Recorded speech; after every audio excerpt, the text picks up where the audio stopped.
Yeah, so I'm Audrey Pettifor. I'm a professor in the Department of Epidemiology here at UNC in the Gilling School, and I have been here at UNC for over 20 years, and I have my PhD in Epi from UC Berkeley, and have been predominantly worked in HIV prevention in sub-Saharan Africa, mainly South Africa, but I've worked in Malawi and Tanzania and a few other places in Southern Africa.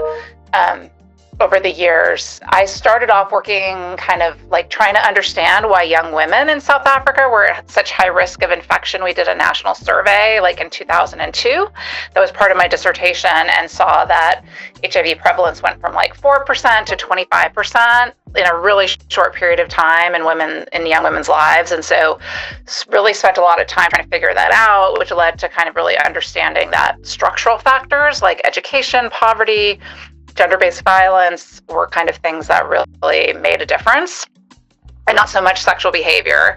And actually, when I first came to UNC, we did a comparison study between like teens in South Africa and teens in the Ad Health cohort here in the US, and actually saw that US kids the same age were reporting like higher risk behaviors than kids in South Africa. So again, really thinking about the environment you're in, the sexual network, and the prevalence of HIV in which you circulate in really matters sometimes a lot more than, how many partners you have or whether you're using condoms or not. If there's no HIV, you're not going to get it. So I have continued then to think about intervention work. And so we've done work. We did a big trial around cash transfers to try and keep young women in school in South Africa, based on kind of seeing that girls who stayed in school were much less likely to acquire HIV infection. And through that study, which was in rural South Africa, have gone on to kind of continue to look at kind of structural factors, have continued to focus on kind of poverty reduction. Mental health came out as a really big risk factor in that study population. About 30% of the young women had symptoms of moderate to severe depression. So we're continuing to look at that right now, and how early life exposure to like violence and poverty may impact that, and looking at interventions that could reduce that risk. Next question I wanted to ask was that based on your research in South Africa, what structural or behavioral factors have the greatest influence on whether young women and adolescents get tested early for HIV and stay in treatment?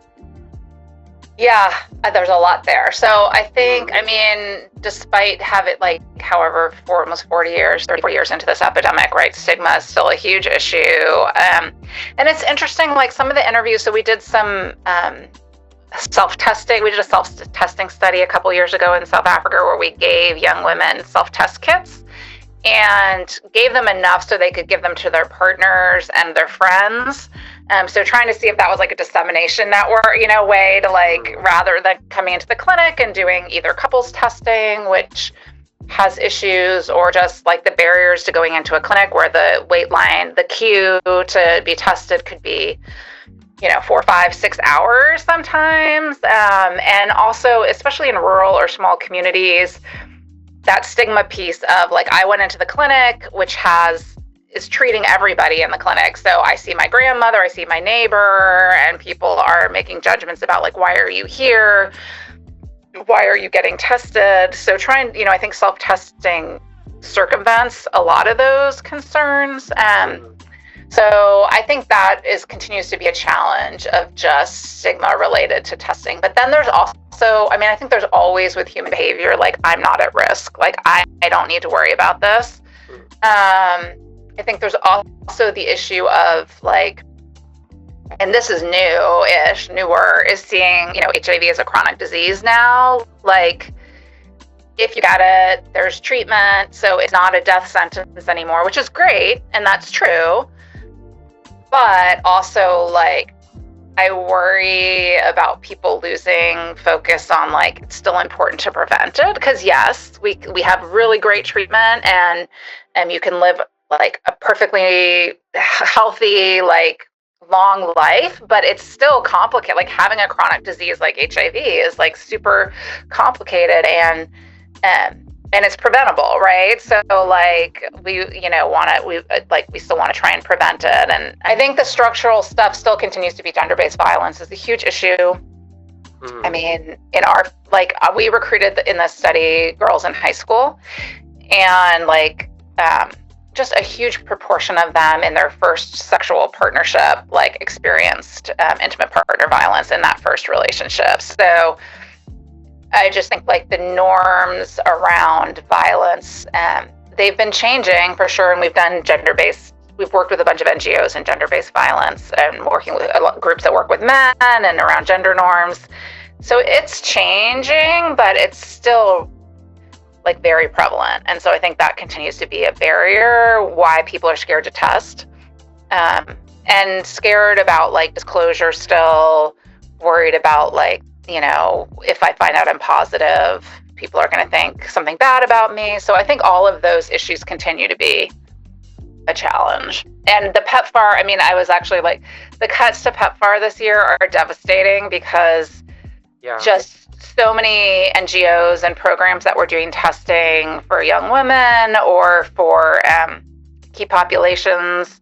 So sex workers, we were working on a study in South Africa with transgender individuals. All those programs got cut when USAID was cut. And so that just is automatically cutting funding for testing and HIV test counselors. So I think in South Africa, if you go to a public sector clinic, testing is free, but generally nurses don't do the testing. It's lay counselors, and a lot of funding for those positions were kind of obliterated or cut when USAID was cut and the PEPFAR funding's been on hold. So I think that's going to be just an ongoing challenge of seeing access to testing reduced in South Africa and other countries in the region who were really dependent on USAID and PEPFAR funding for HIV testing personnel. We did a community mobilization study, which was actually trying to increase testing in men. And we had so many activities. So and in our baseline and follow-up, people know that there's testing at the clinic, and I know it's free. But over the year that we looked at testing in the clinic in these communities where we were doing all of these outreach activities, in men, there was a minimal increase. And then we did a testing event where we brought testing out to the soccer fields and had a car wash and just had a mobile testing unit. And we did as many tests on a Saturday as we had done in men in the whole 3 or 6 month period in the clinic. So a lot of people don't want to go to the clinic for the stigma reason. And if you're not sick and you to go and wait 5 to 6 hours at the clinic for a test, if you don't have a real reason to go, people just aren't going to do it, So I think that piece is a huge barrier, and where self-testing helps, Into my next question, what kind of strategies have shown the most promise in reducing HIV risk or improving prevention outcomes? Yeah. So, I mean, obviously PrEP is a huge game changer. I mean, as somebody who's been in this for a long time, and I had my colleagues who worked in I don't want to say prevention and treatment, because obviously it's a continuum, but there really are people who really focus on ART, and a lot of people who did trials around treatment, and then many of us who before we had PrEP were working more on behavior change or trying to get testing and condoms out to communities. And they would always tease us and be you guys just don't have anything that works. We have ART, it brings people back from the dead, it's amazing.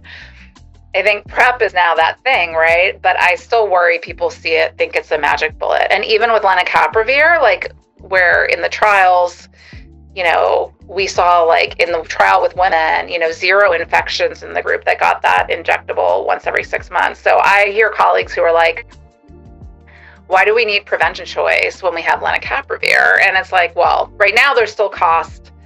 And I know they're working with Global Fund and Gates to bring that cost down significantly, but there's still lots of reasons, structural reasons why people are not going to get to the same thing with testing, that they're not going to get there to get, a injection, to get the injection. Some people are not going to want an injection. Some people are going to be scared about side effects. Life reasons, the same that affect ART adherence, right? That are going to prevent people from going back for a second injection. Work reasons, I was traveling, life was chaotic, I forgot, mental health reasons, unstable housing, like all of that stuff, those big picture things. Like if you're worried about where's my food for today, like my partner might, I'm in a violent relationship and I don't feel safe. I have significant mental health challenges, whatever those are, like those things that affect you and like on the day to day often are you're going to be thinking about and worrying about those before like I need to get my PrEP injection, or I'm worried about like my HIV risk often. And so I think I continue to argue like we need to address that upstream stuff. Yeah. Because people can't think about that, like using condoms or taking PrEP or testing when they're worried about more like basic survival things. And then the last question I have is, like, you've worked in South Africa for nearly 2 decades. So how have you seen the landscape of HIV prevention and care evolve? And what do you think still needs to change to make programs more effective and sustainable? Yeah.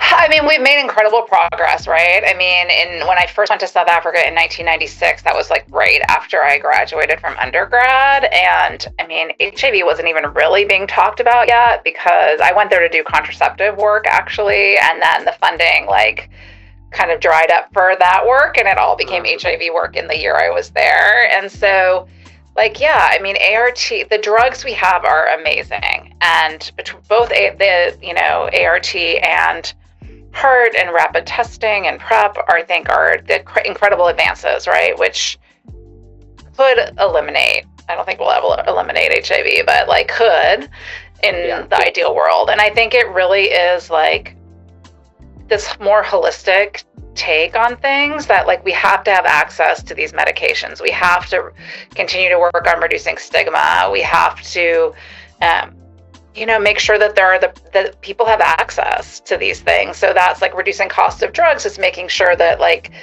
there are personnel, in these places so people can get the care they need.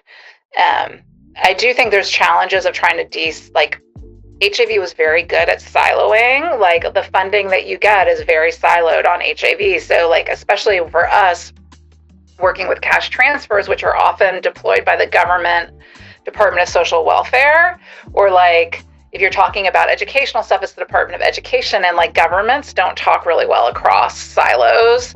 And so I think that really makes it hard. Like we did some work with UNAIDS around this, and it's hard because people will be like, well, that's not in my budget. That's in your budget. So you need to address that, not HIV. Like HIV is not going to address that. Like housing needs to address that. And so I think we need to just think about, how can we provide, I do think this sort of thinking about structural interventions, because there's a whole stream of outcomes that will improve, not just HIV. Like if you look at heart disease and diabetes, which is a huge issue in South Africa, and, mental health, like so many things can be improved by, if you have food, if you have a living wage, if you have stable housing, it improves so many outcomes. So that's my ideal version that I like to work towards and think we really can do that one day.